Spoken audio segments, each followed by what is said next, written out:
Rello Mellow Garden. What's going on YouTube? Today, I wanted to come back with a little update on this little large planter. Large planter we got here. We threw 3 different pepper plants in here.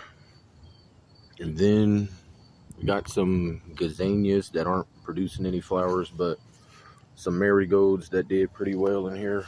You know, the flowers are to help attract pollinators to the peppers. So we get all these bountiful peppers on here. The most dominant plant in here, if y'all have already seen, y'all know, it's this massive ghost pepper plant. It's what takes up the majority of the space here. I think I've come out here and done maybe 3 or 4 harvests on her. It's about at the point where we can start harvesting some more of these. All nice and red. Some of them get a little tempered, but they're fine. And here we go, one that's in the process. You see it start getting the red pigment coming in, which can also give a brown color, oranges at some point. As you know, red and green make brown.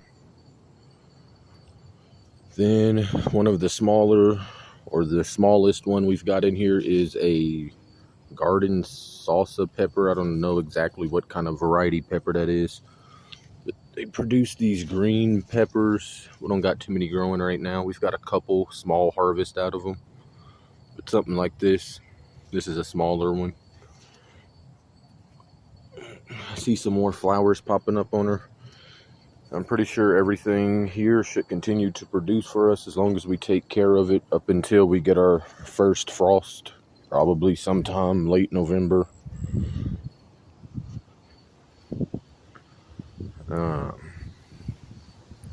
Then the second largest plant we put in here is our habanero pepper plant, which now has plenty of them coming in. You can see one right here. This one is still very unripe. I think you could harvest these at any point, kinda, and they give you sort of a different flavor profile or something. But we've got a ripe one right here. See, it's got this real nice orange to it. Again, habanero pepper.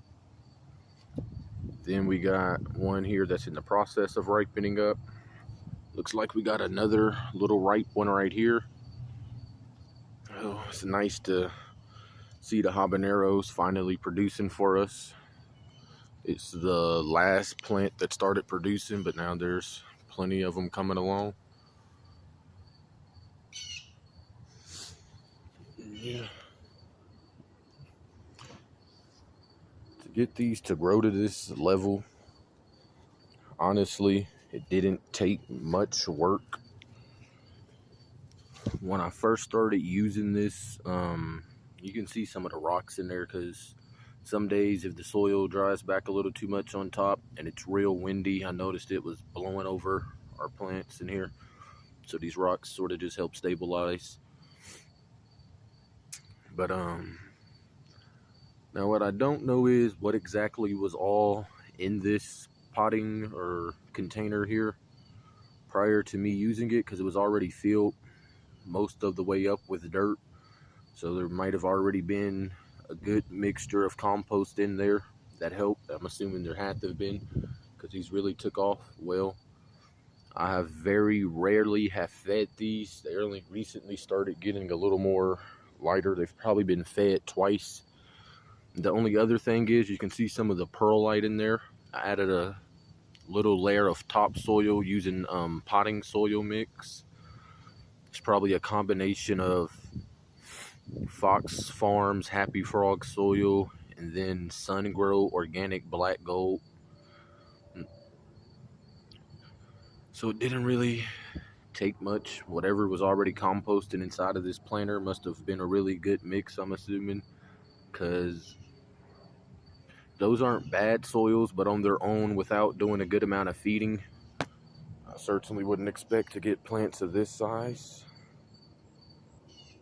especially the one ghost pepper in there. Again, that's the majority of what you see, but they all grew out pretty nice. And then the only thing I did to help get all these different sprawling branches, it's a plant training technique that I don't know if it works on all variety of plants. I think it just depends on the type of plant you grow. But if y'all have been tuning in to the channel, I grow cannabis as well. And with those, simply coming in at your main stalk and bending it over. Of course, you have to do it early. These are very developed and woody. So bending it now would just be cracking it, killing the plant. But you simply bend it over while they're still young.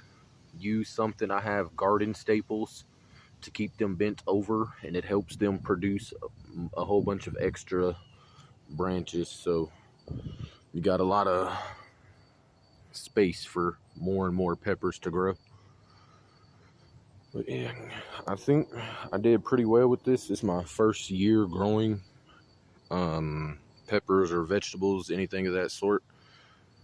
First time doing it. I've on my third grow with the cannabis, but for these type of things, first time. And it honestly was not expensive or too much effort to get all this done. They're doing pretty well for me. I'd say definitely for the first time, but so even if it was a few times, then I'd say this would be a pretty good result for how well everything did in this planter. And again, it's multiple plants thriving in here. You see I got one variety of marigolds here. We got another variety here. Then we repeat the variety, but it's an individual plant there. You can see it over there. Plus the little gazanias, although we can't get those to flower over here for some reason. But yeah, that's our little planter.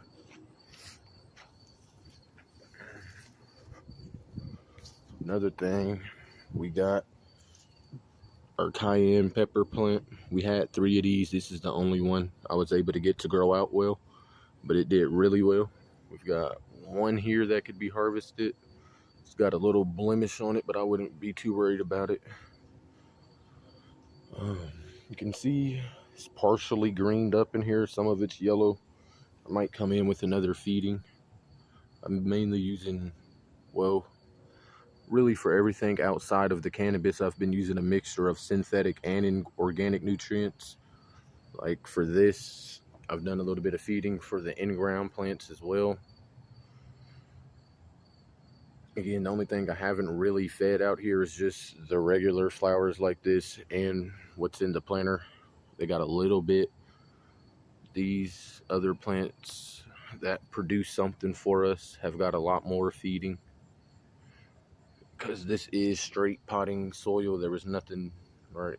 I put everything in here versus that planter already had a lot of dirt and stuff in it. But yes, our cayenne pepper plant still producing for us again. Everything should continue to produce until frost kills them off. This is our in-ground ghost pepper plant, not doing as well as what was in that planter, which is why, again, I think whatever was composted in there was a really good mix. But we do have a second pepper now growing on this plant. If we harvested our first ghost pepper off this plant, it was just an individual. Got a second one at least. Carolina Reaper over here, still haven't got no fruit off of her yet.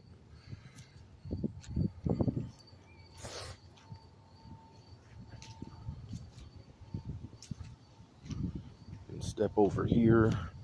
This is one I wanted to see how it would do partially shaded, and for the longest time we weren't getting anything out of her either. It's another habanero plant, but now we've got a couple little peppers growing on her.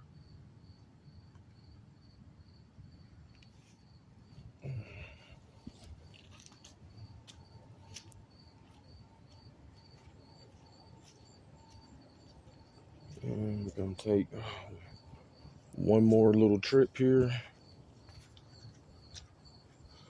There's a lot of weeds in this garden bed, but not doing too bad. Been lacking on the watering as of late over here, so you might see a lot of dying leaves, but I think it's all right. couple, or we got about several tomato plants over here.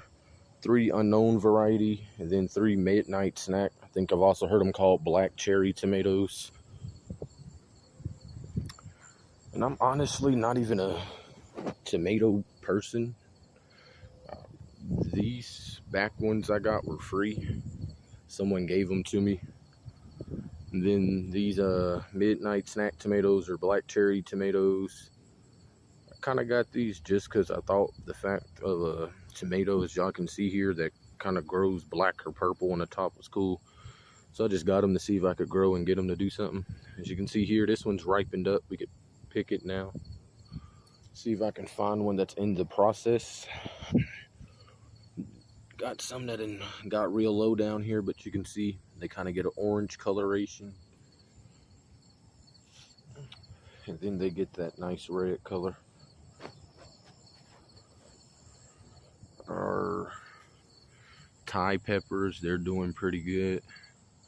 This one especially got a fair decent size on her. I've come out and harvested these once or twice, these Thai pepper plants. Got some sweet banana over there.